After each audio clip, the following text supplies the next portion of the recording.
¿Cuáles fueron las circunstancias en las que se originó el famoso cacerolazo del 28 de diciembre del año 2001?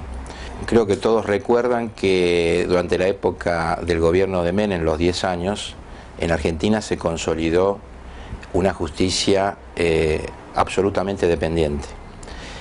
Y fundamentalmente Menem había conseguido tener una Corte Suprema adicta. Una Corte Suprema que avalaba todas las políticas del gobierno, todas las medidas del gobierno, sin importar si eran legales, ilegales, constitucionales o inconstitucionales. Todos sabíamos que en circunstancias así, donde la justicia cubre, apaña lo que hace el Poder Ejecutivo, los derechos de la gente no valen nada.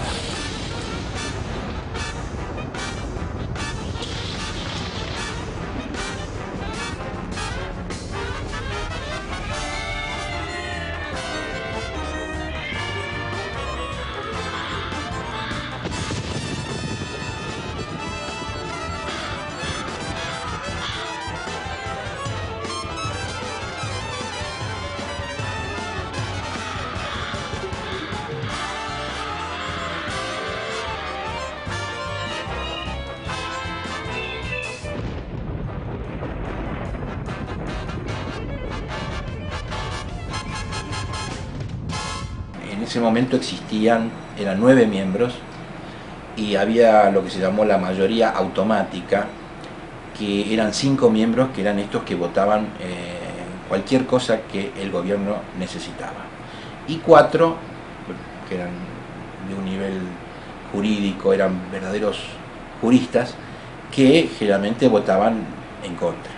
Si bien había una mayoría automática, nosotros dijimos también hubo una minoría automática, que a pesar que sabía que no podían modificar nada de lo que pasaba en la Corte, continuaban ahí y de alguna forma terminaban legitimando lo que hacía la mayoría automática. Nosotros pensábamos mucho en aquel momento cómo transmitir al resto de la sociedad el significado que había tenido la Corte menemista. Pero en realidad lo habíamos venido haciendo desde las primeras normas de flexibilización y desde los primeros fallos que esta misma Corte utilizaba para convalidar esas normas y otras tantas, ¿no? Así que, en definitiva, había sido parte de nuestra docencia hacer un cuestionamiento a la Corte. Habiendo salido una sentencia de la Corte aberrante, escandalosa, que justamente benefició a Menem en una causa penal, desde la asociación decidimos que había llegado la oportunidad para hacer algo. En los últimos meses del año 2001 lanzamos una convocatoria a todas las asociaciones de abogados para tratar de plantear un juicio político a la Corte Suprema. En eso estábamos armando esto cuando nos sorprende, como a muchos, los acontecimientos del 19 y 20 de diciembre del año 2001.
Lucho viene con la idea de hacer algo, de movilizarnos, de que no alcanzaba con un escrito, con una presentación judicial.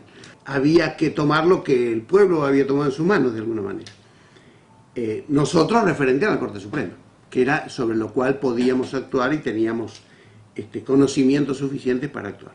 Hacer un cacerolazo, que era lo que en definitiva se planteó hacer, que era un poco reeditar lo que estaba haciendo la gente en la calle, era algo que nos resultaba demasiado fuerte y ajeno a lo que es típico de un abogado, y temíamos además que no tuviera repercusión y que los abogados en su conjunto rechazaran este tipo de metodología. Envié un mail a todos los miembros de la asociación planteándole que había que hacer algo y que yo planteaba hacer un cacerolazo en el Palacio de Justicia para que renuncie la Corte.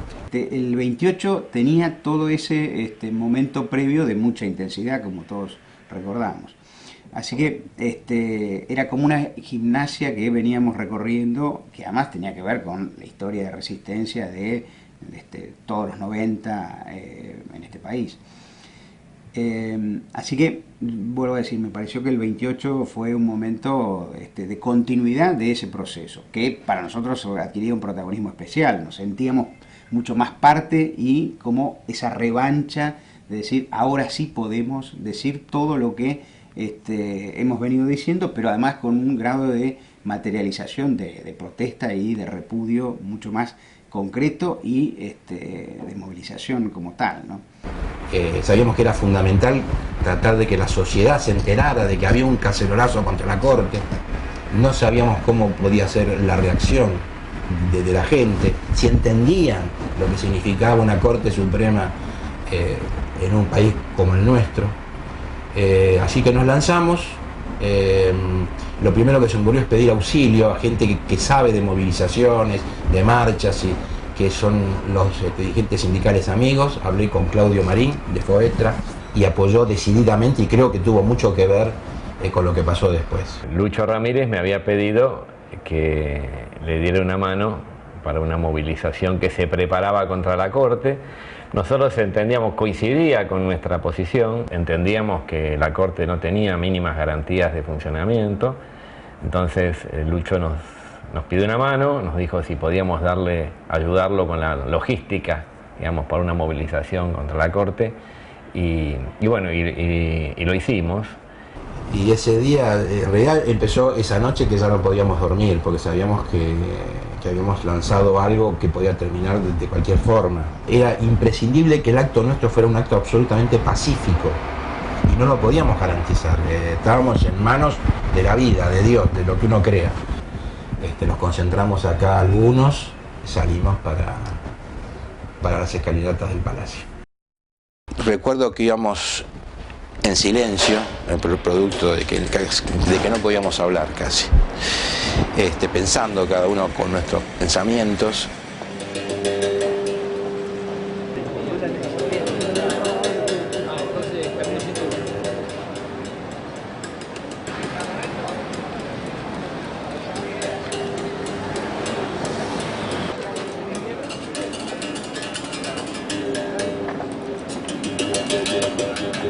Nos fuimos por la vereda de la Valle, del costado del Palacio, con el temor de que no sabíamos cuál iba a ser la reacción de la gente, si se habían enterado siquiera de que hacíamos este acto.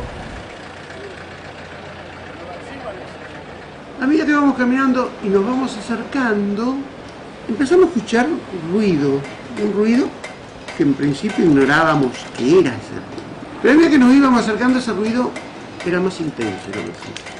Y cuando nos vamos acercando más, sentimos que el ruido venía de ahí, de los tribunales. No entendíamos nada.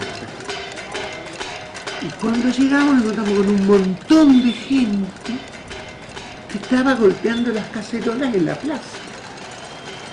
Ahí la gente, cuando nos vio llegar, evidentemente, no sé por qué nos reconoció, no sé por qué, está su corbata, creo que por eso nos reconocieron.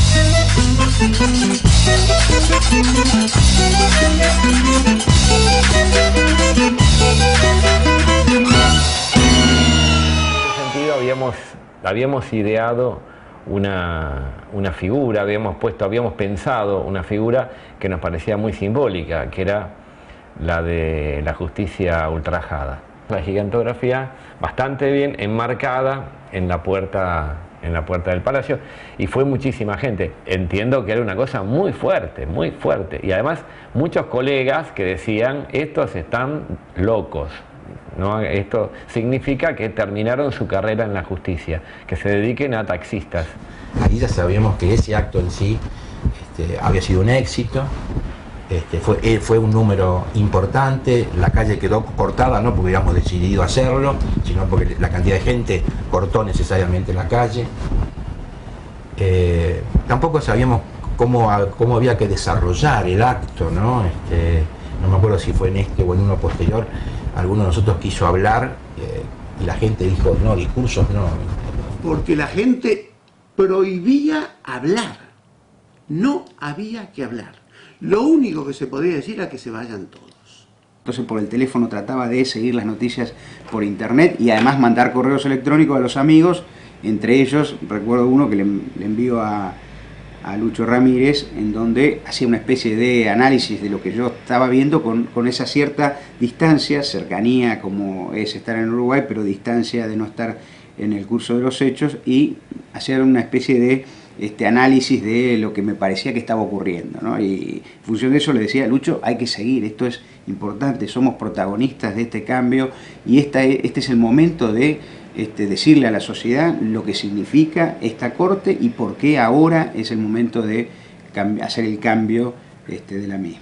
Y recibo un llamado de Víctor de Genaro para felicitarnos por el acto y por lo que habíamos hecho y por la iniciativa, pero diciéndome: Lucho, ¿y esto cómo sigue? Y yo le digo: ¿cómo sigue? Y nada, nos vamos de vacaciones y en febrero vemos.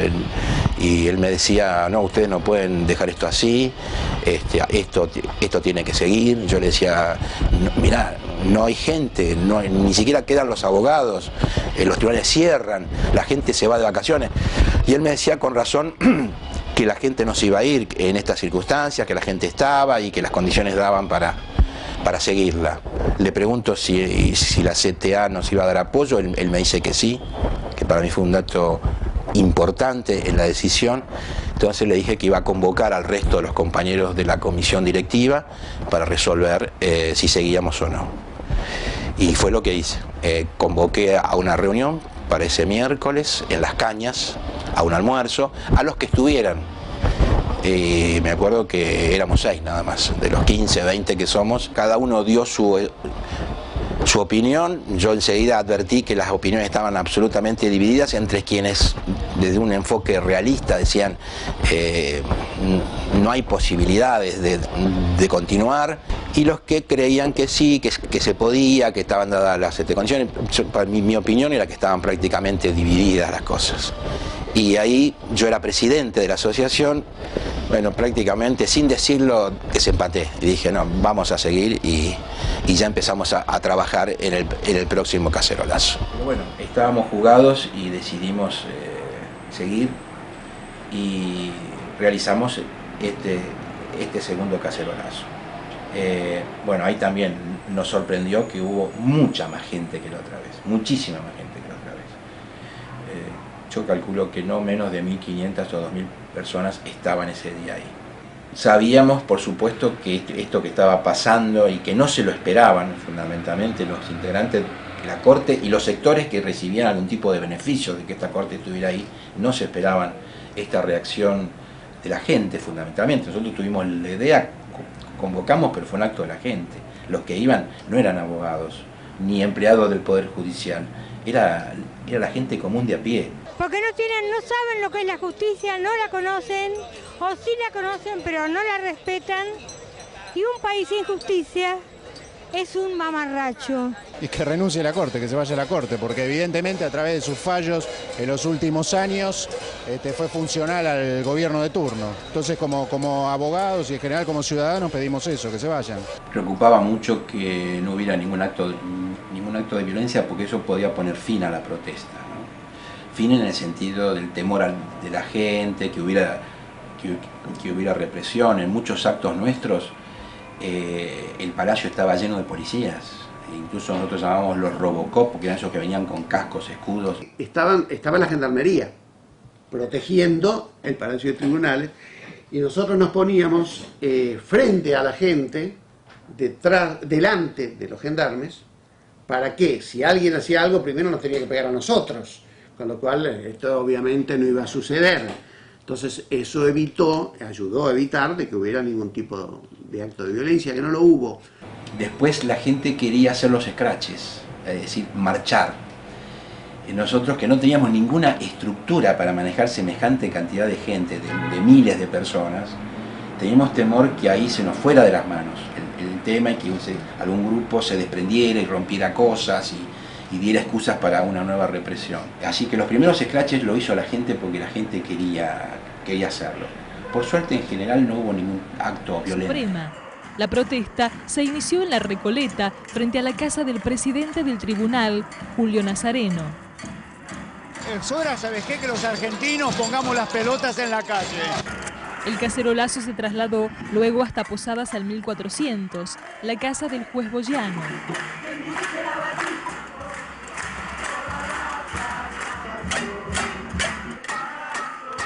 Al recorrido habitual de los manifestantes se agregó esta vez el domicilio de otro miembro de la cuestionada corte, el juez Carlos Fay. Allí, desde los balcones, los vecinos también hicieron sonar sus cacerolas. No recuerdo un solo hecho violento en 100 marchas. Después, con el tiempo, por supuesto, es imposible mantener una protesta de movilización eternamente. Ya era una hazaña que durante 3 meses habíamos conseguido que mucha gente fuera. Como cada jueves, se realizó un cacerolazo para pedir la renuncia de los miembros de la Corte Suprema de Justicia. El octavo escrache contra el máximo tribunal se destacó por la creatividad de algunos de los manifestantes, que además de vestirse de presidiarios, utilizaron máscaras con las caras de algunas figuras políticas. No nos resultaba fácil, pasaban los colegas, nos saludaban, adiós doctor, y uno con la cacerola cantando que se vayan todos. A mí no me fue fácil ninguno de los cacerolazos. A mí eso me encantó, encontrar en esa gente, estos abogados que son ciudadanos de a pie, un montón de miedos respecto de qué iba a pasar, pero la valentía de decir, bueno, ¿de qué tenemos que despojarnos más que de todo esto que nos viene pasando hace 10 años? ¿Qué tenemos que perder? El prestigio respecto a los otros colegas que nos van a ver con una cacerola en la mano. Pues, es fuerte para un abogado que te vean con una cacerola frente al mismo tribunal al que vos entrás y hablas con un juez y te sentás en su escritorio y tomás un café y juez doctor de acá, doctor de allá, y ahora te remangás y te pones con la gente en el movimiento, en la plaza, de espaldas, con la policía, con los desmanes, diciendo que se vayan. Pero bueno, había una situación de hartazgo que les hizo perder no perder todos esos miedos, pero dejarlos un poco de lado. Cuando por televisión empecé a ver que los laboralistas habían empezado a barrer la corte y los cacerolazos, agarré y hice mi propio cacerolazo. Me compré un matecito de metal, yo no tomo mate de metal, tomo mate, soy electoraleño, tomo mate en mate. Obviamente todos se daban cuenta, salvo un estúpido, que era lo que yo estaba haciendo mi propio cacerolazo. Como no podía hacerlo por obvias razones, porque era juez del trabajo, no tenía ningún sentido acompañar físicamente a los abogados laboralistas, de alguna forma los acompañé. Me pareció brillante la idea, porque de alguna forma a una asociación de abogados estaba tomando parte en la cuestión social, física y, digamos, moralmente ya había tomado parte siempre, pero acá también he tomado parte físicamente.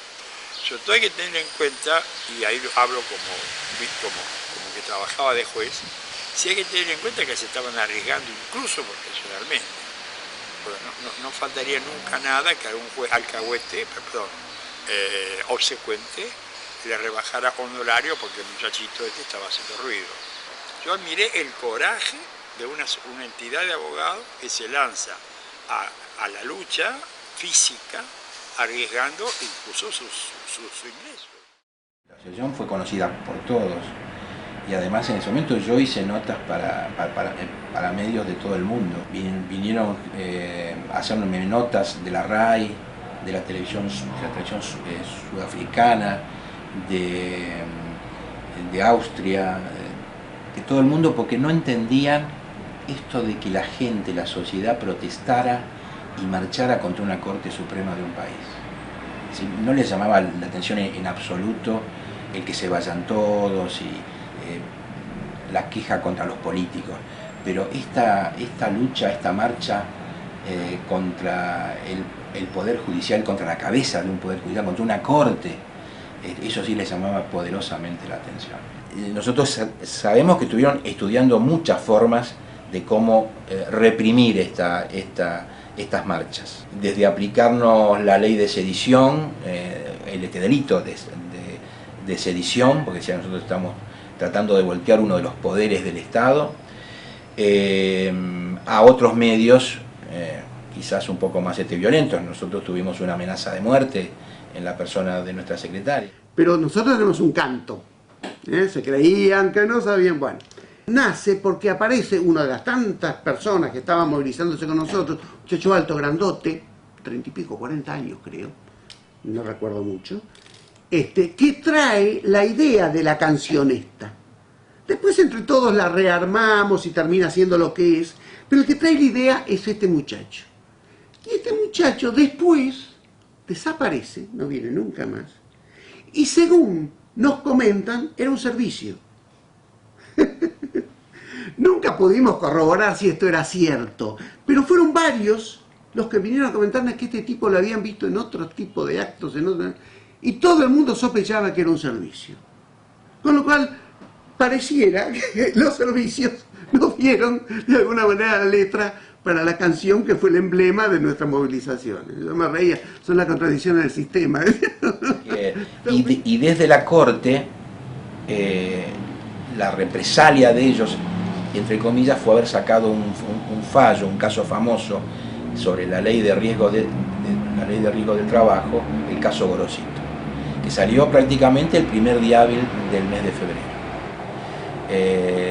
donde convalidaba esta ley que nosotros habíamos estábamos combatiendo arduamente, pensando que así nos causaban algún tipo de daño, como diciendo, esta es lo que ustedes consiguen por venir acá con las cacerolas. Pasado el tiempo me di cuenta que en realidad, independientemente que lo hubieran sacado igual, lo habían sacado en ese momento porque era una forma de dar respuesta y decir, ustedes hacen esto, nosotros los vamos a castigar con las sentencias.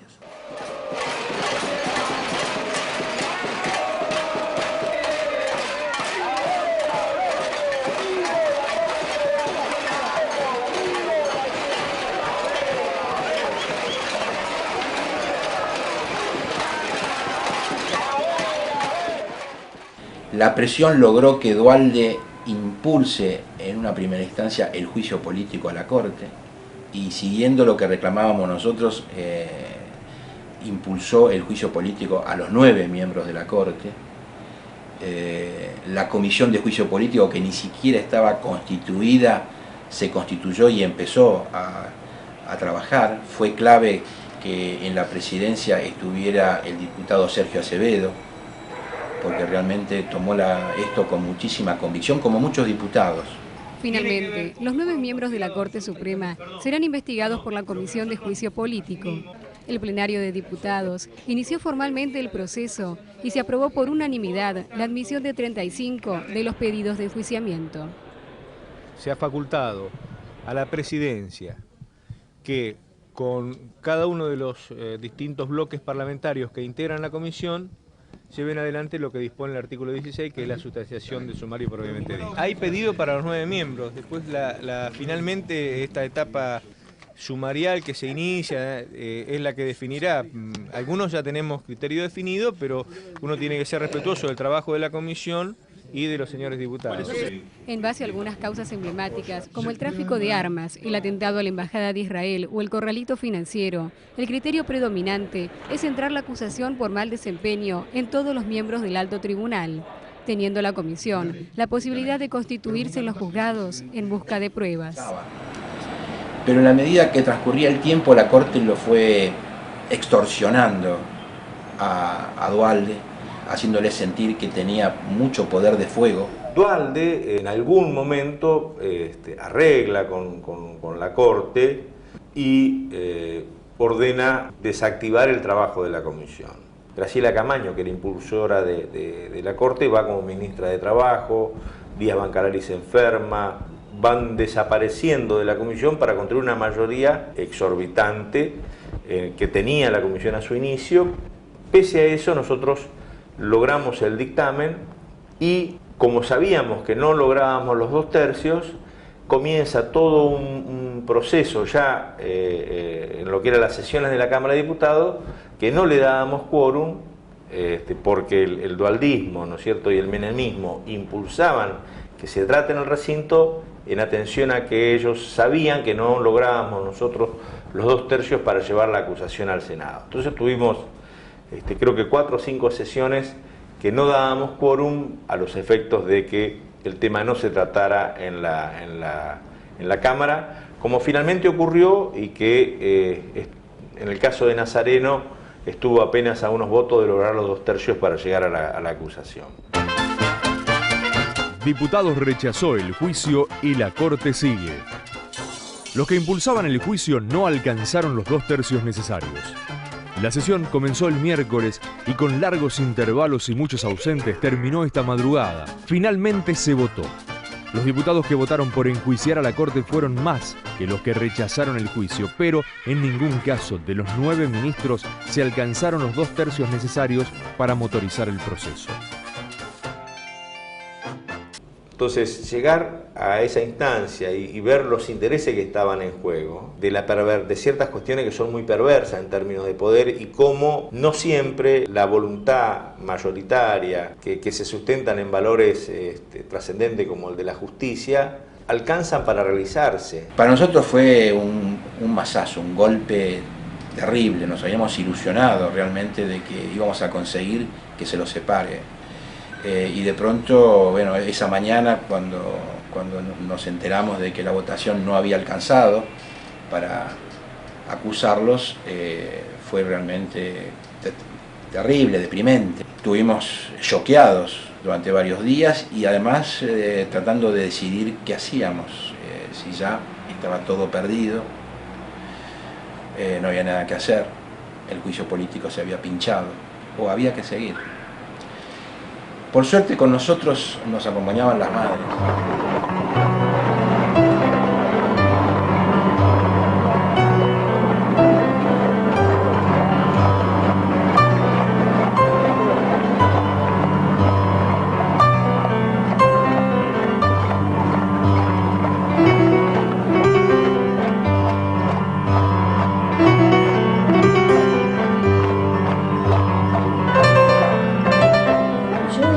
Entendí que efectivamente los abogados que nos convocaban estaban inmersos en ese mundo de lo que era la Corte, y ahí empezamos a entender más cómo los fallos de la Corte se hacían de manera que no era la legal que había que hacer. Entonces, por eso fuimos, yo digo un ramillete, porque cuando estábamos paradas ahí entre medio de los grandotes, abogados todos grandes, no sé qué les pasa, qué comen, con qué se alimentan. Entonces nosotras entre medio, bueno, después ya consiguieron traer sillas para que nos quedáramos sentadas, y después teníamos un maestro de ceremonias encantador, que es Pajoni, y entonces veíamos como ellos... que habrán venido a 1000 marchas con nosotras, pero de repente algo de ellos. No importa la circunstancia, y no importa si somos 15, 10, hay que seguir. Y ahí se resuelve seguir, y así fue como superamos las 100 marchas, más de 100 marchas, todas las semanas. Y de tener 8000, llegamos a hacer 15, 20 algunos días. Estrujándonos el mate, para ver de qué forma hacíamos algo original que volviera a llamar la atención de los medios y volver a poner en la agenda política este tema. Cada tanto lo conseguíamos, hacíamos banderazos, higazos, partidos de tenis ahí frente, etc. Hicimos un montón de cosas, de actos, tratando de poner un poco de ingenio a ver si de esa forma lográbamos mantener viva la llama en la sociedad. La sociedad apoyaba Las encuestas decían que el 92% de los argentinos estaba de acuerdo que había que remover a la Corte. Y el 92% significa que ya era una bandera que no era ni de derecha ni de izquierda, era de toda la sociedad. Pero nos parecía que faltaba la decisión política para poder lograr la remoción de esta Corte.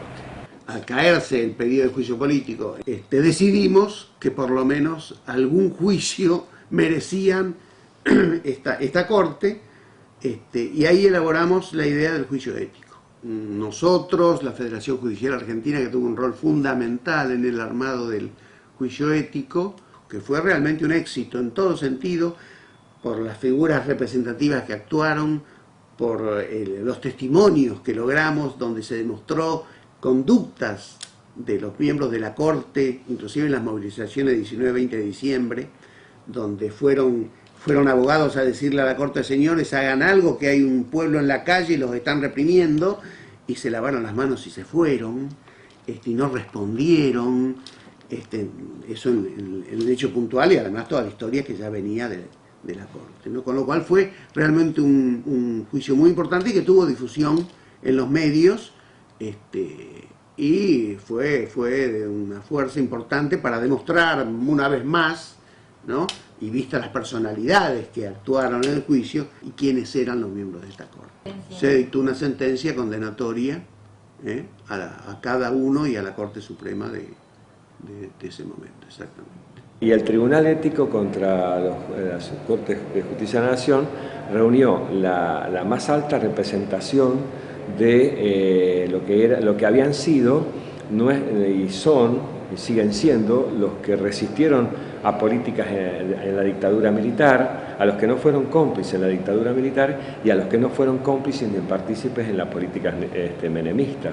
Entonces, que esté Adolfo Pérez Esquivel, que esté Norita Cortiña, que esté Víctor de Llenar, que esté Tito Cosa, que esté el juez Lozada, toda gente de una historia de vida individual extraordinaria. Entonces ahí sí se precisaban las referencias individuales de toda esa construcción y resistencia colectiva que había habido. Tenía tal nivel de jerarquía, de importancia moral y ética, que algunos de los jueces de la Corte de la Nación se sintieron en la obligación o en el compromiso de darle una respuesta a ese grupo de gente, a los jueces y a los testigos que allí se presentaron.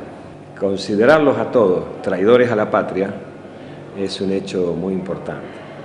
En el año 2003 hay un cambio de gobierno, asume como presidente Néstor Kirchner, nosotros seguíamos con nuestro reclamo, la Corte seguía ahí, atornillada a sus sillones, y de pronto nos encontramos un día que Kirchner pide a los legisladores que le inicien el juicio político, en este caso al presidente, a Nazareno.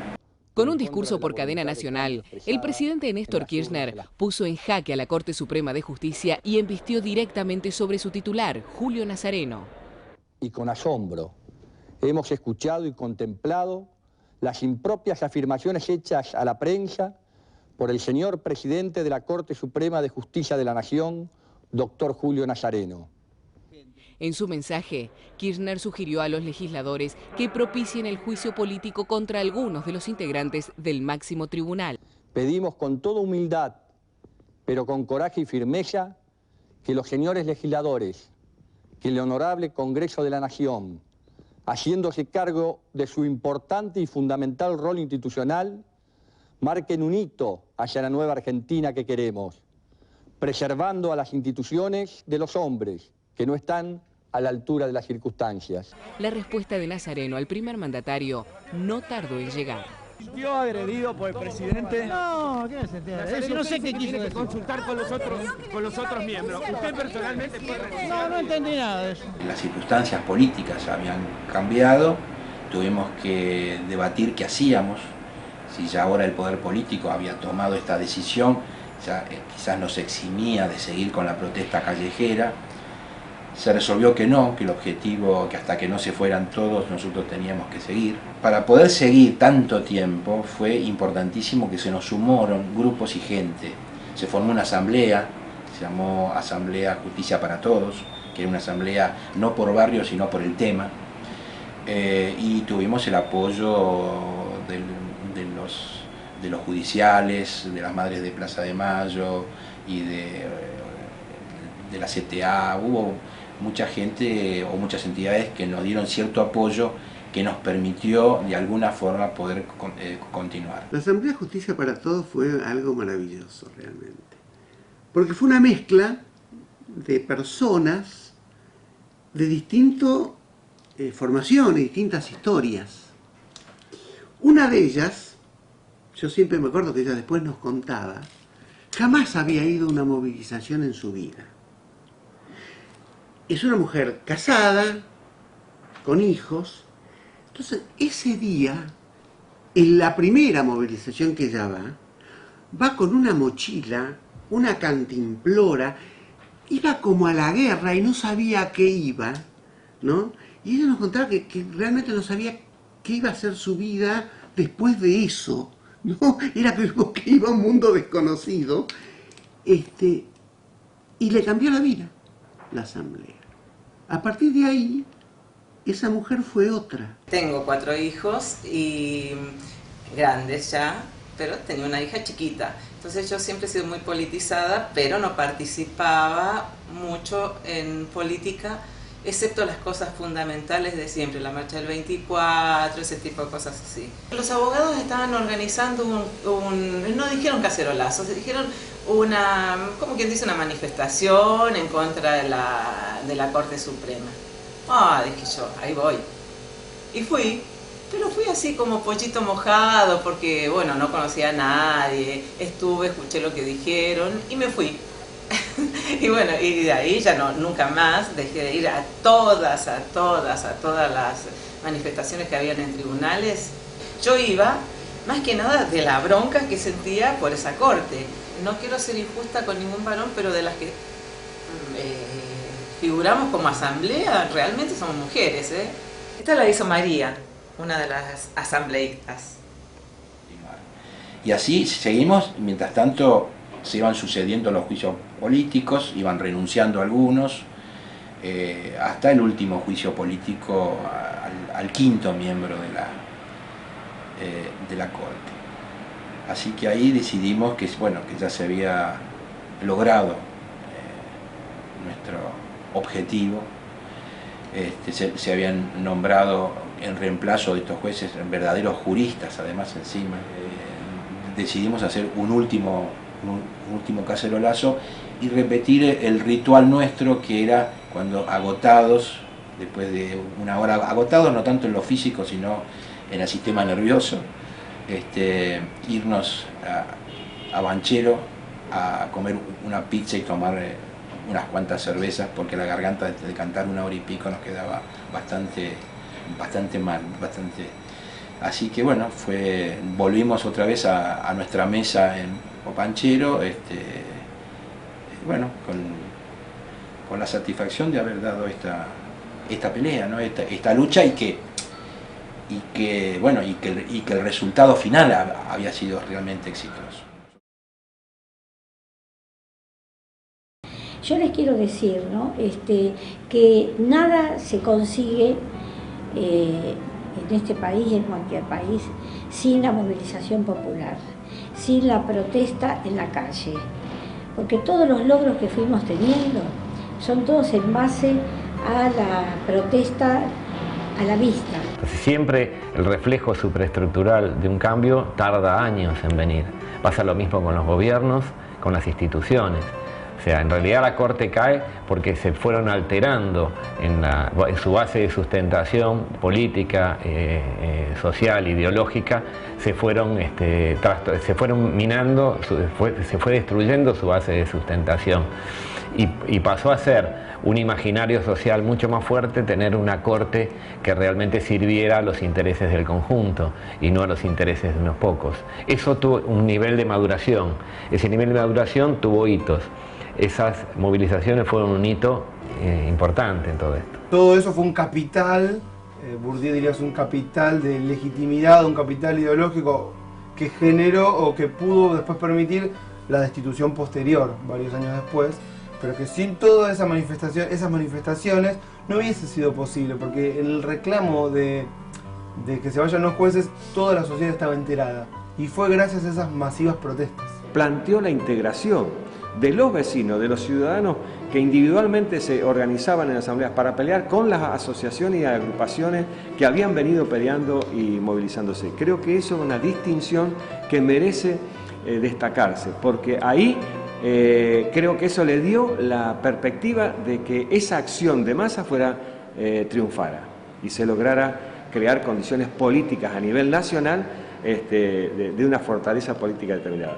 La asamblea de los vecinos con las organizaciones peleando juntos. Yo creo que el poder político en general en este tipo de decisiones actúa si el pueblo ha hecho la suficiente presión para que así actúe.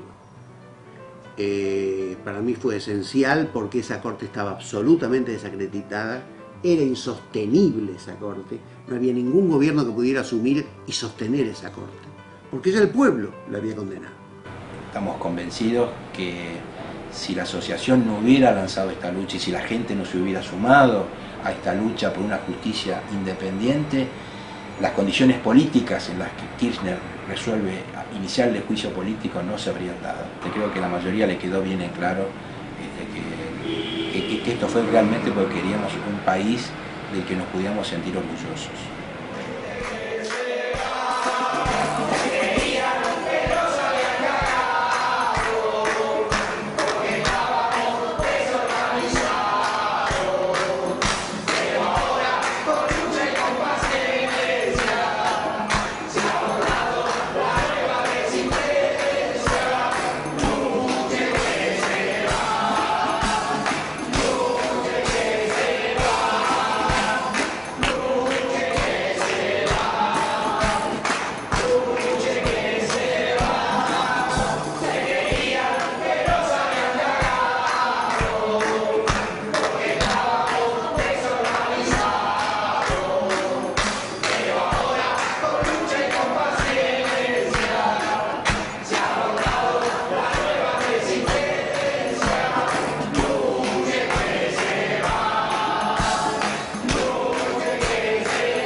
Me presento.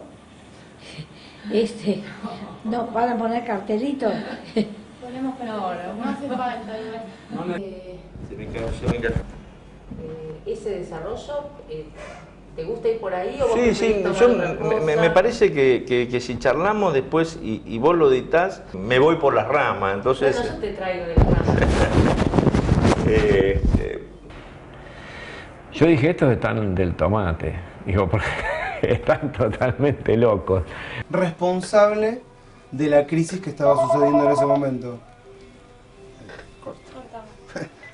Hola, espera, déjame pensar un segundo. Te dije lo de la Corte Suprema, que el actor político, qué sé yo, qué sé cuánto. Tu última frase fuerte fue...